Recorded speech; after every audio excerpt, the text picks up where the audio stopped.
afternoon. My name is Christy Matheson, and I'll be your moderator for today's press briefing. Before we begin, I'd like to introduce the Premier of Nova Scotia, Stephen McNeil, and Nova Scotia's Chief Medical Officer of Health, Dr. Robert Strang. Go ahead, Premier. Thank you, Christy, and good afternoon, everyone. There are 5 cases of COVID-19 in the Central Zone. 2 of them are school-based cases we announced yesterday, and 3 are close contacts to previously announced cases. Dr. Strang is going to have more details in a moment. The cases in our schools are students who are isolating. I understand today a number of students stayed away from our school, as well as a number of teachers. I understand this is very stressful, and I get that you are scared. This is the first time COVID has entered our schools. I want to reassure teachers, students, and most definitely students and parents, we have a plan in place to do our best to protect you. Public Health has issued a notice to anyone who could have come in contact with these students. Those contacts are now isolating for the next 14 days. And if required, testing will be made available. The classrooms have been shut down and the cleaning protocols that already exist are underway. Our department has been working with those schools to ensure an overnight crew does an even deeper dive to sanitize the school. This is a wake-up call. COVID is not just entering 2 of our schools. It's quickly creeping into a number of our neighborhoods, particularly here in the Central Zone. And as Dr. Strang will discuss, Public Health is having trouble tracing a number of those cases. This is very concerning, and it tells me that we are not taking COVID seriously. And Dr. Strang will give you some examples of why we feel that way. Dr. Strang. Thank you, Premier. Good afternoon, everybody. I've got a fair bit to cover today, so bear with me. I'm going to give an overview of the new cases and case numbers and talk about the school cases, and then update you on the overall picture and the potential roads ahead. We were last in front of you on Friday, November 13th, and since then we've announced 15 new cases of COVID-19, including the 5 that we're announcing today. As of today, we have 24 active cases of COVID-19, and we're changing things up a bit. I'm not going to give you the cumulative numbers because they're all mostly they're wave 1 and they're kind of irrelevant now. But when you look at the picture, in September we had 3 new cases. In October we had 21 new cases, and so far in November we've had 42. That's a trajectory we can't continue to follow. All those cumulative numbers that they will be up on our website, but as I said, they're all wave 1 and not really meaningful right now. Yesterday, Nova Scotia Health Authority's lab completed 966 tests. And we're seeing the separate clusters that we've been talking about becoming linked together primarily through social activities. So let me talk about schools in more detail first. Yesterday, we announced 1 case at each of 2 schools, Auburn High in Cole Harbour and Graham Clayton Junior High in Cherrybrook. The 2 people involved are self-isolating. Everyone in each class and bus that included these 2 people, as well as a small number of close contacts during recess and lunch, has been asked to self-isolate for 14 days, and they're in the process of starting to arrange testing for them as of today.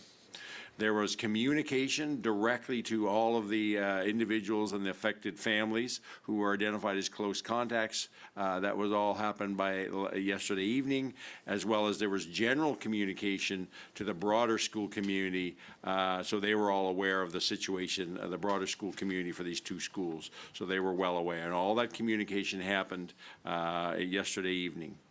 I know that this creates a lot of concern for people about cases in our schools and the possibilities around that.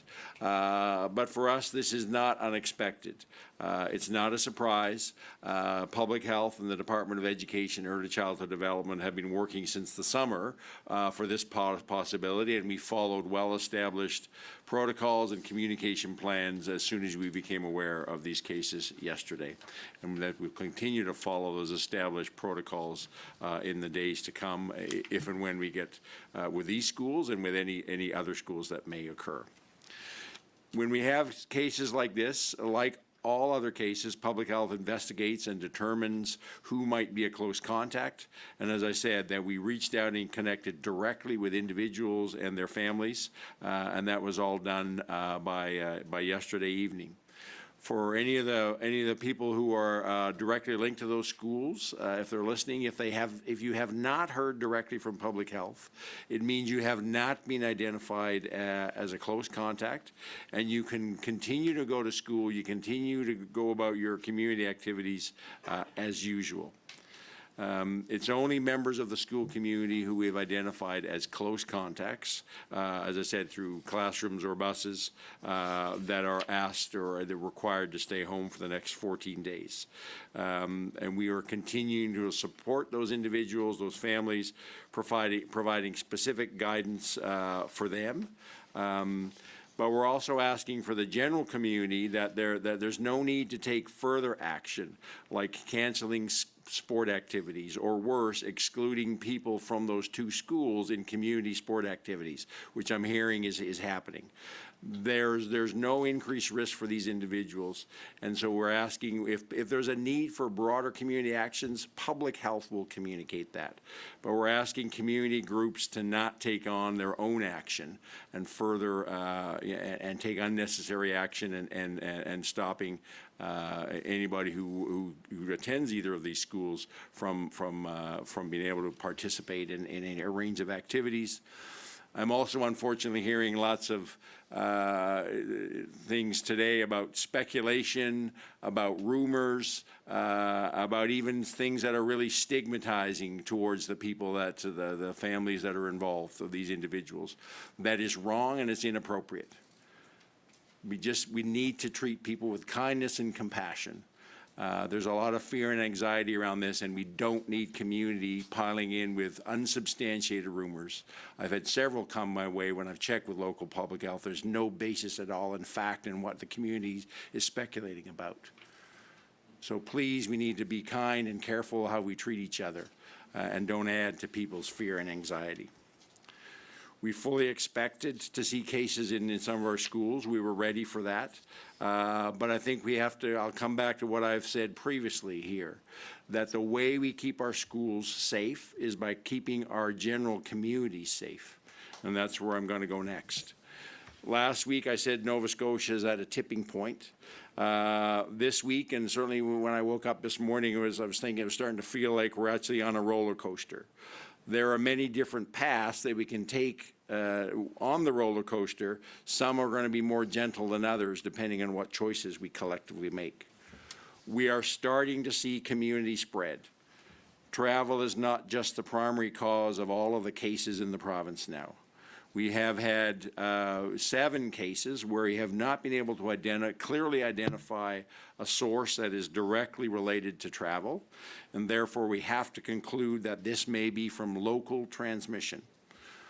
This is very concerning and an important turn of events for us here in Nova Scotia. So we have to move beyond talking about just about travel and about individual clusters, and we have to focus on how we can keep ourselves collectively as safe as possible in the coming weeks ahead. Other jurisdictions were where we were at not so long ago, and they now have widespread with substantive pressures on their healthcare system and are needing to impose broad and tight restrictions. We don't want to have that here. We don't want to return to the days of a full lockdown. And I firmly believe we are still at a point where we can control the COVID path that we follow, but it depends on what we all do together. There isn't any one solution, but there are 960,000 Nova Scotians, so we have 960,000 solutions that rest with each and every one of us. We can slow and minimize the transmission of COVID-19 if each and every one of us takes on the role of being a COVID guard. And I use the word guard deliberately because this is a fight we're in. We need each of us to be on guard for each other and for our communities. So first and foremost, we need to return to being more careful about following our public health measures. And I'm going to go through the list again. You may be tired of it, but you need to hear it again.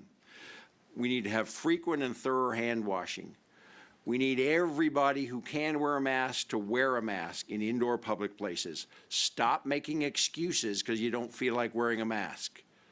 There are some people who cannot wear a mask for medical reasons, but those are very few and far between. So don't make excuses just because you don't feel like wearing a mask. The science now clearly shows that it protects others around us by us wearing a mask. Make sure that the mask is effective and you're wearing it properly. That means fully covering your nose and mouth, and using either a 2-layered or a 3-layered mask, not a face shield, not just a scarf or a thin gaiter that's pulled up from around the neck. You need a proper non-medical mask, and wearing it properly over your mouth and nose. I saw a funny meme the other day that said, scientific discovery, the back of your nose is actually connected to your throat. So, surprise. So if your mask is not over your nose, it's not doing the job properly. We need to maintain physical distance by staying 2 meters or 6 feet apart from others wherever possible, and even while wearing a mask while you're doing that. We need to be very clear and closely follow the gathering limits. No more than 10 people in our household or close social circle. And we need to keep those social groups as consistent as possible. Ideally, we have one group of 10. I know that's not possible for everybody, but we don't need 10 groups of 10. Minimize your social groups. Keep it to as consistent as possible. Keep it to no more than 10 at any given time. I know that we've gotten lax around this area, and lots of people are gathering in ways that are not following the gathering limits. It's natural. We've let our guard down as we got through the summer and COVID was low, but we need to up our game. It's now we need to pay close attention to our social activities and our social connects. If you feel unwell, it's really important that you need to stay home from work or school or any other activities and do the online self-assessment, or if you don't have online ability, go, calling 811, and then they'll take you through a process, and if you do need to have a test, you can get an appointment to do that. Even if you only have one symptom, because we're doing screening based on 2 or more symptoms in general. If you only have one mild symptom, we would ask that you stay home for 24 hours and see how that evolves. Because if you have COVID, it's likely going to progress and add another symptom. If you don't, then maybe your one symptom goes away quickly. So even erring on the side of caution. If you're unwell, stay home until you really have a better understanding of what's going on, watching yourself or doing the self-assessment. And I know that there are challenges for people, some people being able to be off work for lots of other reasons. We're looking for ways to support individuals are in those areas, but it's really important that people, if they're not well, they go home or they stay home. I'm also appealing to workplaces, to employers, that we're hearing some stories that our employers are saying that people need to come to work even though they're unwell. That's not helpful, and that's not being part of being rowing in the same direction and keeping ourselves COVID safe. So employers, we are asking you to be tolerant and support your employees who call in or may get sick at work and say, I need to go home. We need to understand that they're following good public health direction, and we need you to support them to do that. This is also not the time to take trips out of the Atlantic bubble unless it's absolutely necessary. Stay home and enjoy what Nova Scotia has to offer.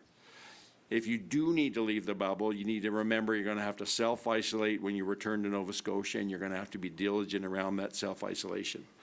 Likewise, don't invite people from outside of the bubble to be guests in your homes, except if you have no choice if they come. And if they do come, you have to understand the requirements for the household is going to have to isolate as well. I know that we've been dealing with a pandemic for 9 months, that we have become complacent and people are tired, that this is also making people anxious. All that's understandable, it's normal, but we have to step up. There are many challenges in front of us. All the measures that I've identified, that they are simple in nature, but if we don't pay attention to them every day, they can become difficult to practice. They do require us to make some sacrifices. But I firmly believe that, we're well known in Nova Scotia that we will come together in a time of a crisis and support each other. Now is that time. We need to take this seriously and stand up against COVID-19. If we look across the country, we can see what can happen if we don't take this seriously. I want to appeal especially to young people. The current outbreak is really focused in the people who are in age 18 to 35. It's a group that is is mobile and very social. That's understandable. This has not been a typical year, and I know people are just trying to find a way to have some normal social life. But I'm going to appeal to young people directly that you are important to Nova Scotia. You are our future, and we need you now to be leaders in taking a stand against COVID-19. 1 year, 5 years, 20 years from now, I want you to be able to look back at the pandemic and say that you contributed, that you got it right and you did your part, that you were actually willing to give something up in being a COVID guard. It may not seem that COVID is a big deal to you. You maybe feel you're not vulnerable, that you're a healthy young person, but you don't know who is in your social circle. Who in your social circle maybe has an underlying health condition that you don't know about, or maybe they have a parent who has an underlying health condition that they could take it home to their family. Maybe one of them is a healthcare worker who if they're sick, they're making lots of people vulnerable. We need to think about the actions that we take and who we interact with and how we interact them, and how if we take COVID complacently, how it spreads to others. So again, for young people especially, think more about others and the potential impacts of your actions in the broad community and how you're potentially putting lots of other people at risk. We need you to step up and, as I said, to be a COVID guard like we're asking everybody to do.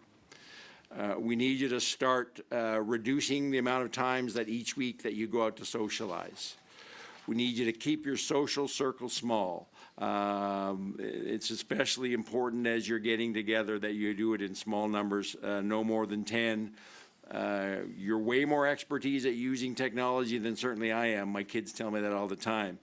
There's lots of ways that you can get together virtually. We ask you to use those. If you're feeling unwell, even though it may be mildly unwell, stay home. And as I said, we recognize that for some people there are financial and other challenges, and we're working at solutions around that. Especially in the social environment, we know that using alcohol and other substances reduces inhibitions and makes it less likely that you're going to follow the public health measures. So please keep that in mind when you're going out socializing and understanding the impact of substance use upon the ability to keep each other safe. Wear your mask as a signal to everybody else that you are recognizing the need for you to take actions, and that you're using that as a signal as a COVID guard, and we ask you to wear it proudly to do that.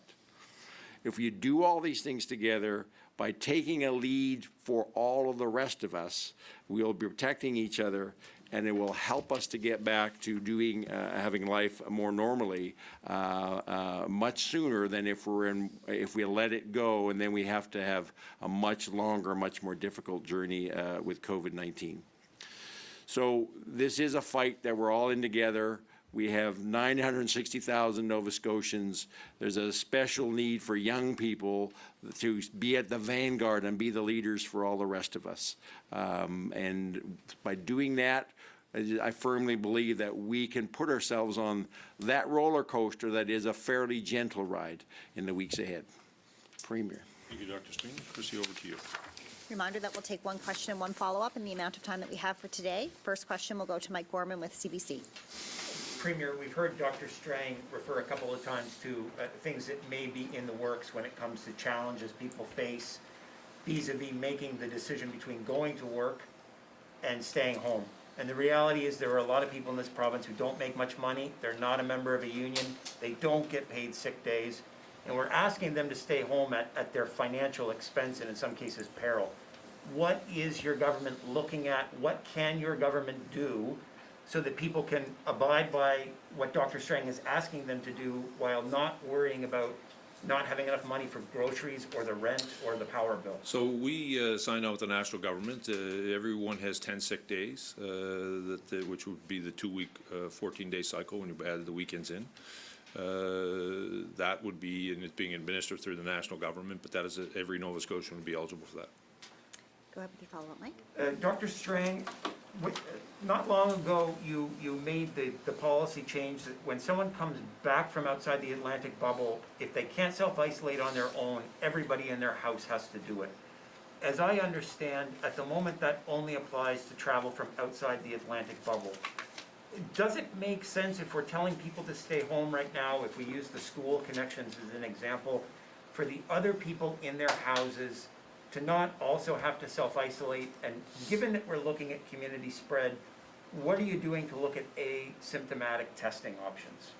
So the first one, when we have a case in a household, almost by definition, everybody in that same household is now a close contact, and they have to self-isolate. So that, unless there's somebody living in a separate part of the house, whatever, but generally, if there's a case in the house, the whole household is automatically isolated because they're contacts, and we test them. We're looking at asymptomatic testing. We're, as I said last week, we're looking at a number with the new point-of-care tests. Using it in fairly targeted ways. We're certainly working at how we use that in things like our exempted workers, like truck drivers, rotational workers. We're working to finalize plans in those areas. Certainly as we have clusters and outbreaks, and we're looking at how potentially we've already started some of the bars, and everybody's used the word and heard the name Bitter End, so I can name the bar. All of the workers that we've worked with that bar and all the workers in that bar have been tested. So we're looking at things about how we may use testing, asymptomatic testing, to get a better understanding of where we might have unknown COVID activity in the kind of social networks that are involved in these, where we are currently with the clusters.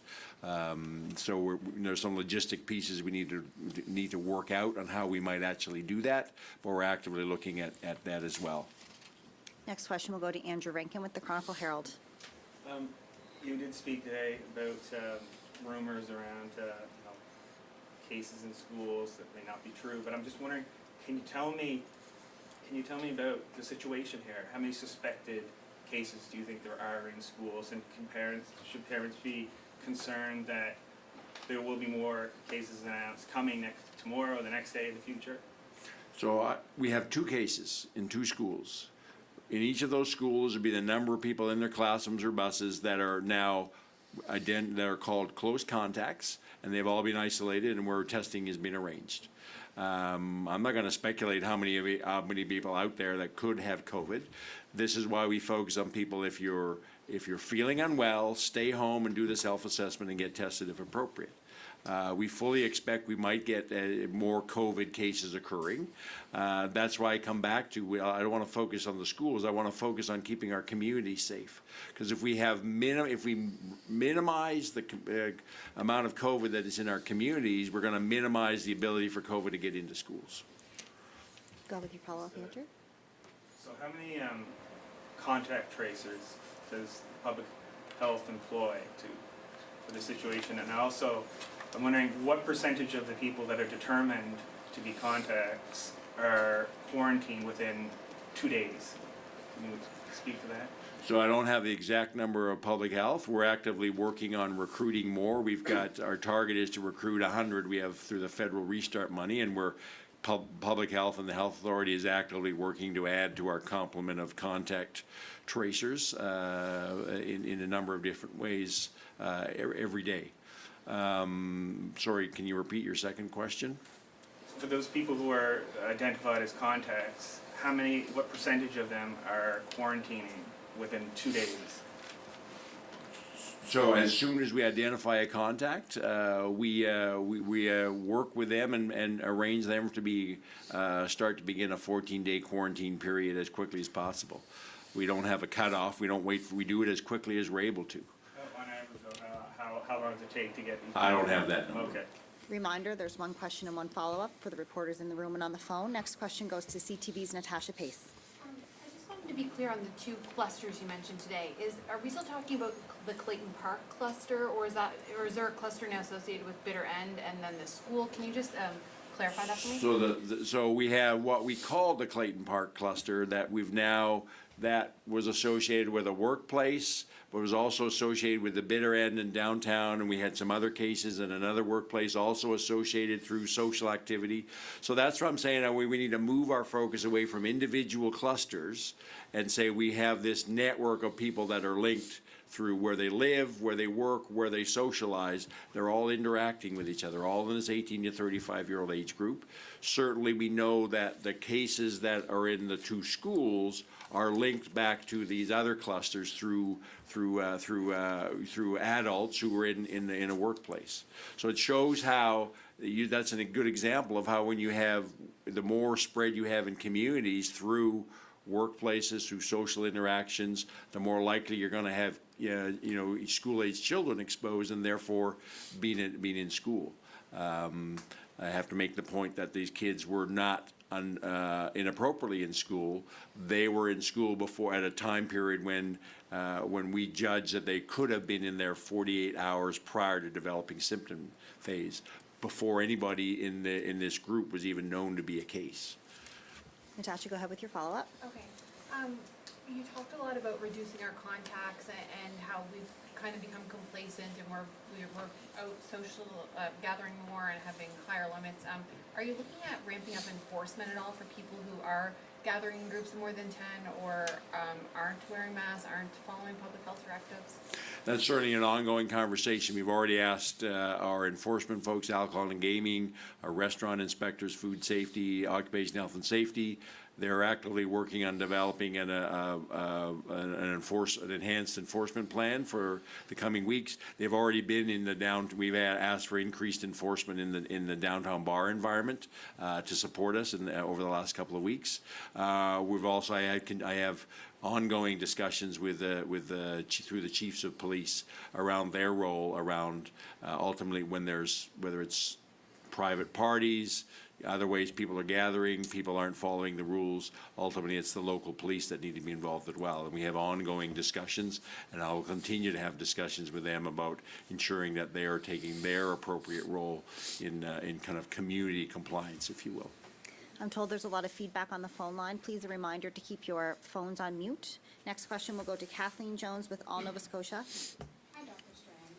Given the recent list of exposures in social places like bars and restaurants, are there any plans at the moment to lower the gathering limits in public places or to return to household bubbles? So that's part, we're actively in discussion about that, and what do we actually do. Today it's really appealing to people to step up their game, do the right thing. We're actively looking at where we might need to go in the days or weeks ahead if people aren't responding appropriately.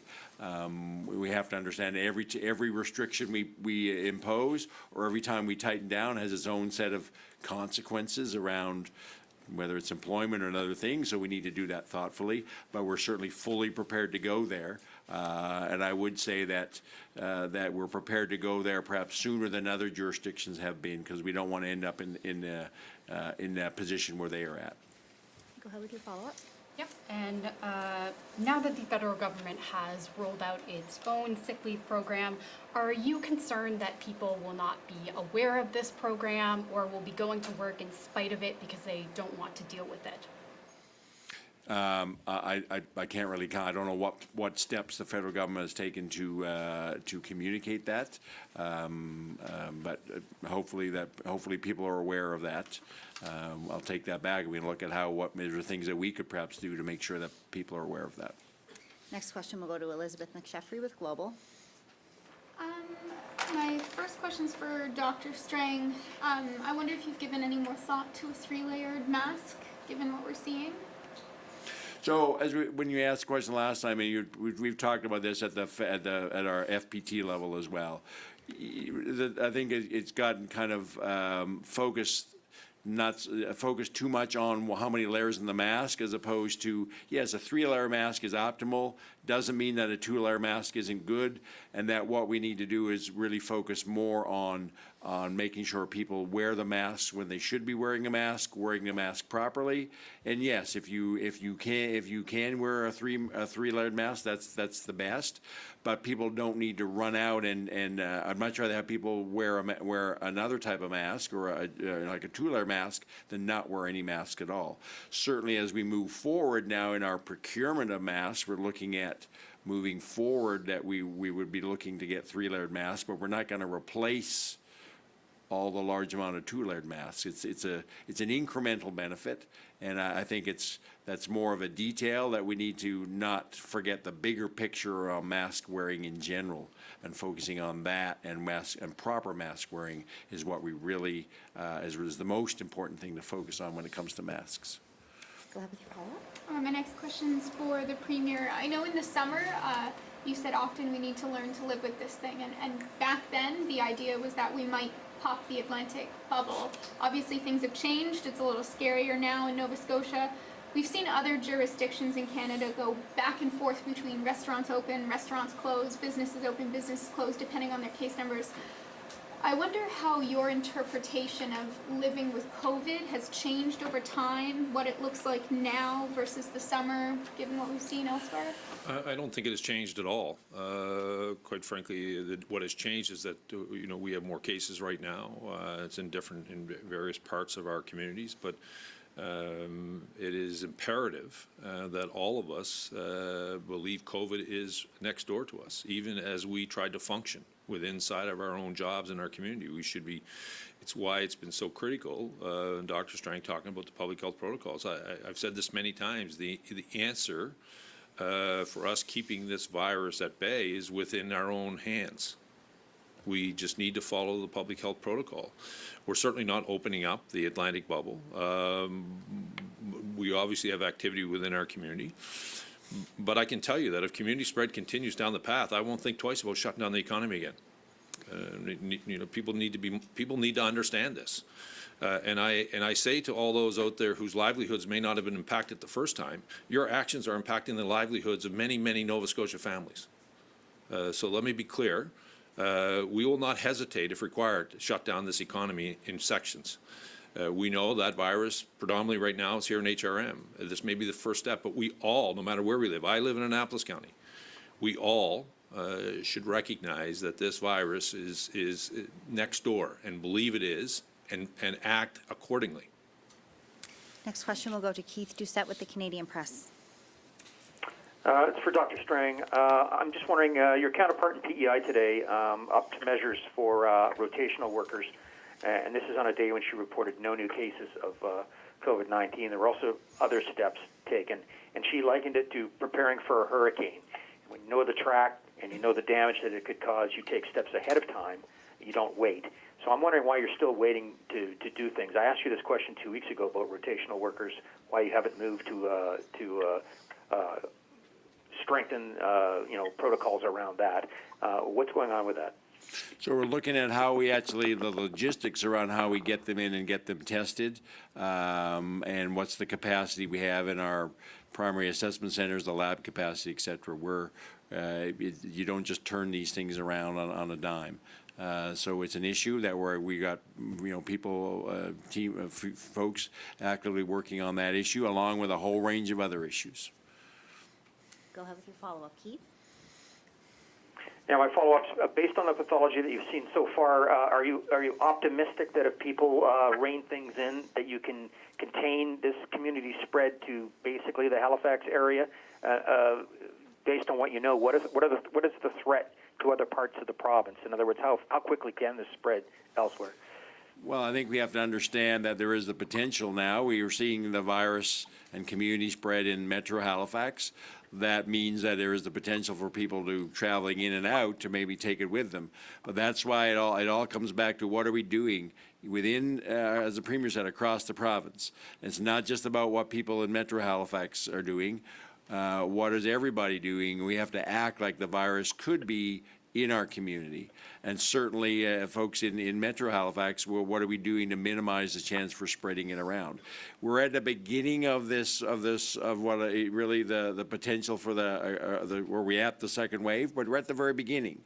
So our actions can make a substantive difference on, as I said earlier, what path we go down. But it's about all of us doing that and not just focusing in one geographic area or not. Next question will go to Jennifer Henderson with the Halifax Examiner. Good afternoon. My question's for Dr. Strang.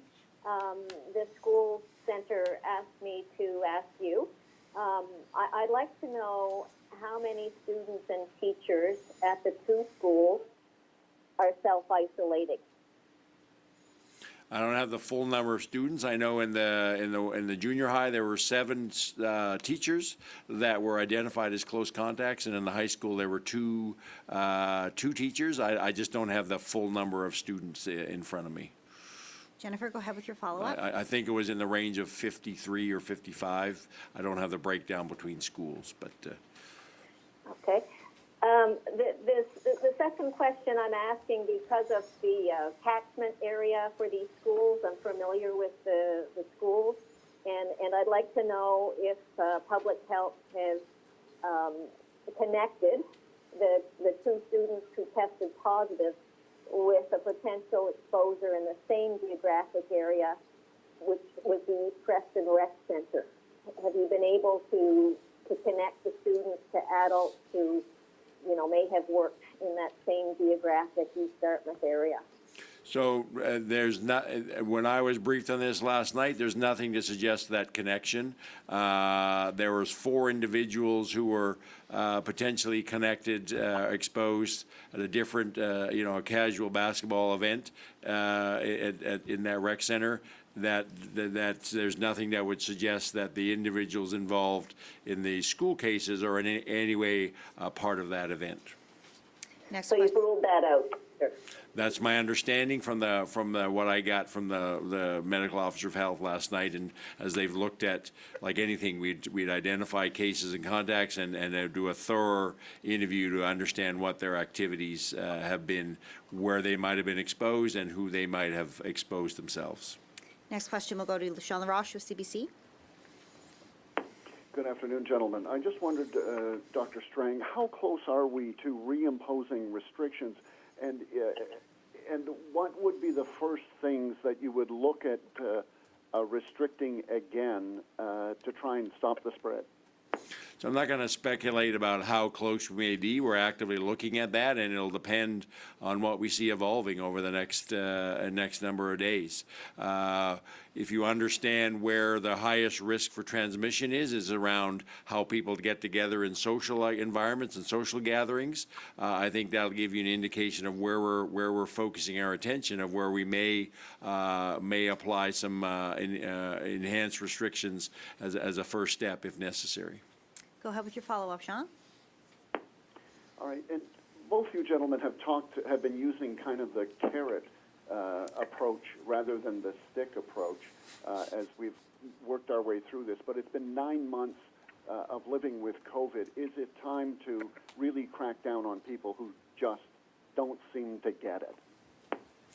So I think that, as I answered to a previous question, compliance and enforcement has always been part of our approach, and it continues to be part of the tools that we consider using. But I firmly believe that the vast majority of people, if we create the right, the rules for them, the vast majority of people are going to comply when they understand what we're asking them to do and why we're asking them to do it. But we'll always have to have some kind of a compliance approach. Next question will go to Global's Alicia Draus. Thank you. I'm just wondering about the plans for schools. Now that we've actually seen a case of COVID in schools, and I know that you guys said close contacts are all self-isolating and anyone else is safe to go to school, but a number of parents have chosen to keep their kids home because they're concerned. Is it now time to maybe outline the plan, what it would take to go to either a blended model or close schools down? Because there just seems to be lots of confusion over, what happens. So we have certainly there's a 3-level plan. Where we're at with schools today, going to the blended model where grades 9 and up would go home learning virtually, and those grades below would stay in school but dispersed out in smaller groups in the existing school infrastructure, so we can make sure that they're able to keep distance. That's all out there and public in the return to school plan, and then ultimately we can go to everybody virtually. When we would go in that direction, it depends, as I've said previously, depends very much on the context of the situation and the cases and how the exposure may have happened, who have been contacts, how many people are involved. There's a number of factors that you can't lay out ahead of time. We have a plan of how we might adjust the education model that we will use that as we respond to individual events. We are nowhere near that with these 2 schools. We've had 2 cases, or a case in 2 schools, an individual single case in 2 schools. The appropriate steps have been made to identify classroom contacts, bus contacts. We've got those people all at home isolating.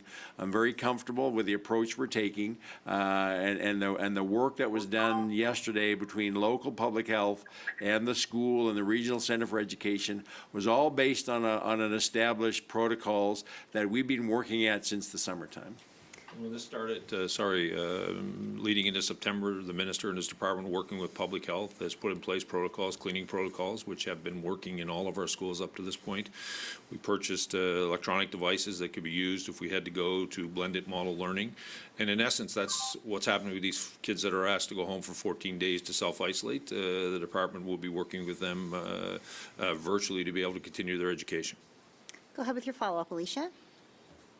I guess I'm just wondering what you would say to the parents who right now are keeping their kids home, and many say they're going to keep their kids home at least for the week. So what message would you have out there? Because I'm hearing from students that there's only, 5 kids in their class today.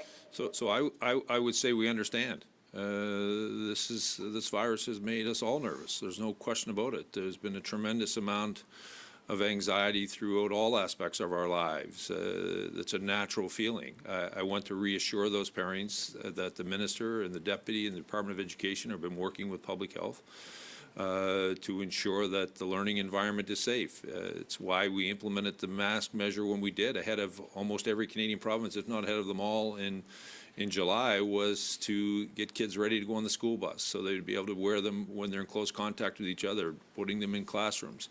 We know by wearing that mask, it helps at the level of protection. It's why we continue to enhance cleaning in our schools. But there's no question, we understand why they're feeling that way. We ask them to continue to watch their children, continue to look at their school community, and recognize that the teachers that are in that school, that the department and public health are putting in place all the protocols to keep their children safe. And when we identify a case in a particular school, we will take swift action so that we will notify parents, isolate those close contacts as we continue to try to keep the education model moving along. Next question will go to Mike Gorman with CBC. I don't want to overstate this because Dr. Strang, as you say, we're only talking about 1 case each in 2 schools. But I wonder, Premier, does any of this give you and the folks within the education department pause about the approach that's been used specifically in high schools? Because unlike the lower grades, kids in high schools are moving around all day. They don't get to stay in one set classroom, which enhances the possibility of them having more close contacts and even more people, and by extension staff, having to stay home. Are you still satisfied with the approach you're using, or is it something you think needs to be revisited? Well, the department and the minister are always monitoring that approach, working with our partners. Obviously, these 2 cases will cause a deeper analysis. But I think it's important to recognize that as we continue to create some level of normalcy in our education system, there have been changes. Obviously, the public health protocols that we've instituted were there to help keep kids safe and staff safe with the masking and the extra cleaning.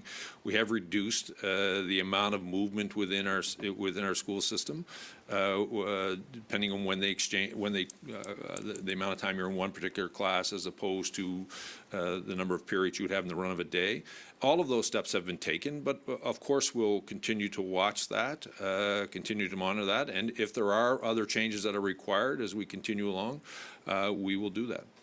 As teachers specifically and other staff in schools might have to be staying home to self-isolate, and you're then looking to bring in substitutes for them. I know there's a huge sub-pool. The size of the pool isn't an issue. Do you have any concerns, though, Premier, that subs might not be so willing to volunteer to go into these schools? And Dr. Strang, what would you say to a sub who might be concerned about going into that school, about whether or not they ought to be concerned to go in there? Well, I'll answer first. I mean, they're clearly, we've taken appropriate actions, isolated close contacts. Them going in now to work in that school, there is no more risk in either of these schools than there is in any other school. And bearing in mind, when we're asking a teacher to stay home to self-isolate, we're also asking those students that would have been in contact. So not only would our student population would have been reduced as well. So, but listen, this is an ongoing battle to continue to make sure that we're able to provide the education environment that we know kids best learn in. And at the same time, making sure we protect their health. To go back to why we started in July, the issue of masking. It wasn't by accident that we started in July. It was in preparation for September. We were trying to prepare children and families to get ready for that. And that was in preparation to keeping our kids safe on buses and in classrooms. We looked at the way we changed the makeup of how we move about in our schools. Some of them are different. You're very right, based on the size and the makeup of the class configuration. But we're very comfortable, that we're providing a safe environment for our kids. And to the minister and the department, immediately upon finding out that there was a case, it became very clear we were looking for contacts and closing classrooms down and sending those kids that would have been in contact with them home for that 14-day self-isolation, even though we have a higher level of protocols in our schools than we do in some of our other environments. So, we'll be vigilant on watching this. Listen, keeps us up. There's no question about it. Next question will go to Andrew Rankin with the Herald. Unrelated question. Quebec is planning to ban the sale of new gas-powered cars in 2035. Is that something you support? Do you think is that something that you would adopt? But also, do you think that the province should be providing some funding to make these cars more affordable to the average person? I'm going to tell you, as I've said, I'm focused on COVID. That is the number one issue facing Nova Scotians. It's the number one issue facing all of us. And that will be my sole focus, will be on COVID. Future public policy will be made by future governments. Andrew, do you have any follow-up on COVID? Yes. Can you just give me a more clear idea of where we're at, though? Like, there's a number of concerned parents out there that are saying that there are far more children or students that have tested positive for COVID. Can you speak to that? Is there any truth to this? No. We have had no school-age children test positive other than in the last a few days, other than the two that we've been talking about today. I've heard several rumors of that. So-and-so child was in a tested positive. I went back to public health, and they're absolutely clear. When a test positive in the lab, it's automatically is electronically reported into our panorama system. We have public health teams that work early in the morning till late in the evening, and so we'd be completely on top of this. And anything that was reported overnight, we would be aware of first thing this morning. There are none of them in our system. So these are all unvalidated rumors. Natasha? I just wanted to see if are there any numbers for if we don't like slow the spread right now, now that we're in the second wave, where we could be next month? Like, do you guys have any numbers for that right now?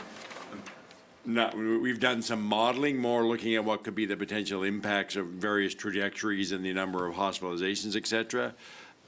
That is modeling. It's helpful, but it is the numbers that occur in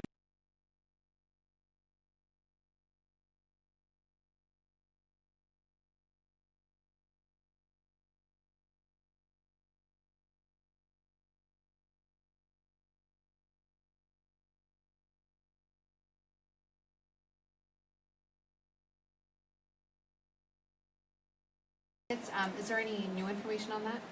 Well, I know there was another test approved yesterday. I just have not had time to get up to speed on that. But I think in general, we know that all the rapid tests are less accurate, and they all have some, using them with large numbers presents logistical challenges. So I answered earlier to another question that we're focused on how do we use these tests in a number of targeted populations. Next question will go to Kathleen Jones with All Nova Scotia.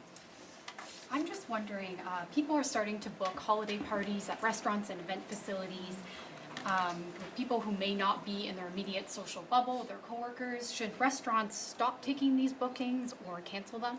No, we have gathering limits and requirements around how events can happen. They can go ahead and be doing this. However, I can give no guarantee that in the middle of December or the third week in December that that the gathering numbers won't be changed in some way. That's, that's the reality. But people can do things as long as they're following the requirements. That we can have safe social activities. What the necessary level of safety that has to be applied through the public health order, I can give no guarantees that it won't need to change over time. Do you have a follow-up, Kathleen? Just to follow up on that, is the socializing with people, 10 people in a consistent bubble, is that an official policy, would you say, that people need to be following for events like that, where that may not be possible? Well, certainly in the public health order that people can be in no more than groups of 10. If they're and if they're getting close contact in terms of social events that they're not staying 6 feet apart, the maximum number is 10. What we're asking people to do, so that's a requirement. What we're asking people to do is to be careful about how many groups of 10 they are in. Try to keep those groups of 10 consistent as possible. So if you go to dinner with some people tonight, and then you want to go to dinner on Saturday night, ideally it would be the same group of people and no more than 10 in that group. Next question will go to Elizabeth McSheffrey with Global. Very quick one, Dr. Strang. I don't know that I've heard this yet. Are we officially in the second wave in Nova Scotia? Have we hit it? We're at the beginning of the second wave, where we have the advantage of every other province or the provinces outside the Atlantic Canada are well advanced in their second wave, and so us and our Atlantic colleagues can sit and watch and say what did they do that worked and what we might want to do differently. But yeah, we're in this increased number that I talked about in September, October, November, that trajectory. Clearly we're now in the beginning phases of the second wave.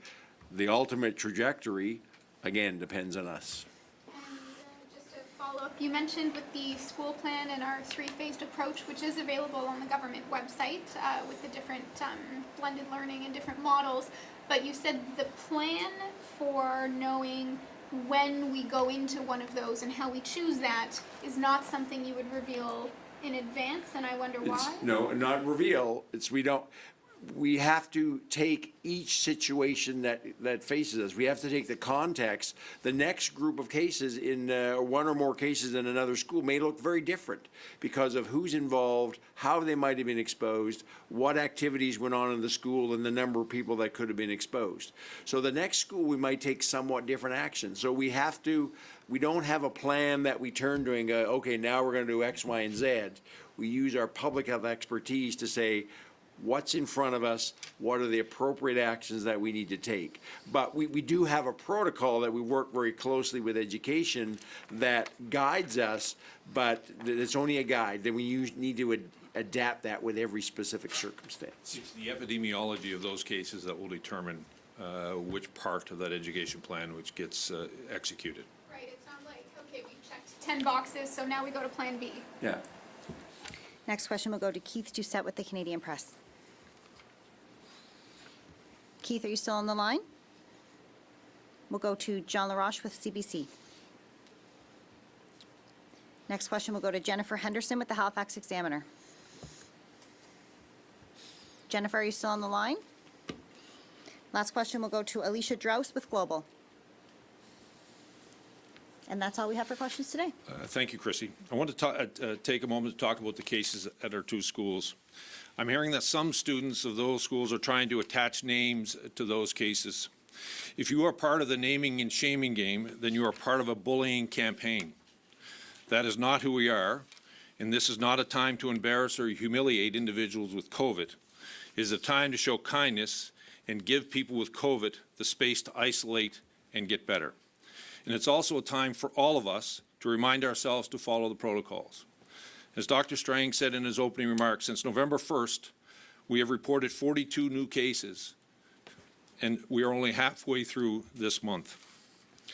It has entered 2 of our schools, and there's no question I'm worried about that, but it has also entered a number of our communities and businesses.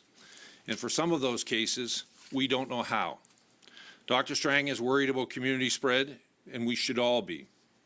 I'm getting reports that young people are living their lives as if COVID is not here, going out to restaurants and bars even when they are feeling sick, gathering in large groups and not distancing, treating COVID like it can't kill, and we know it can.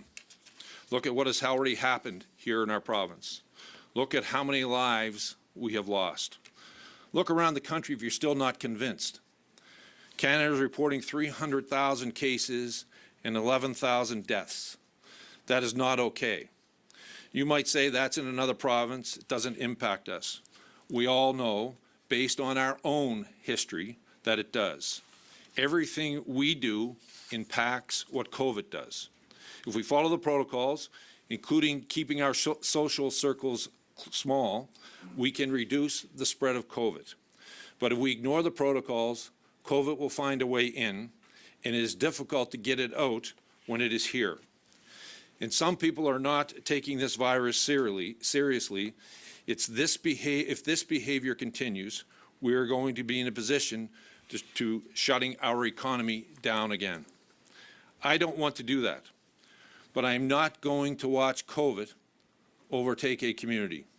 So if you think COVID isn't real, if you think COVID isn't a risk, think again.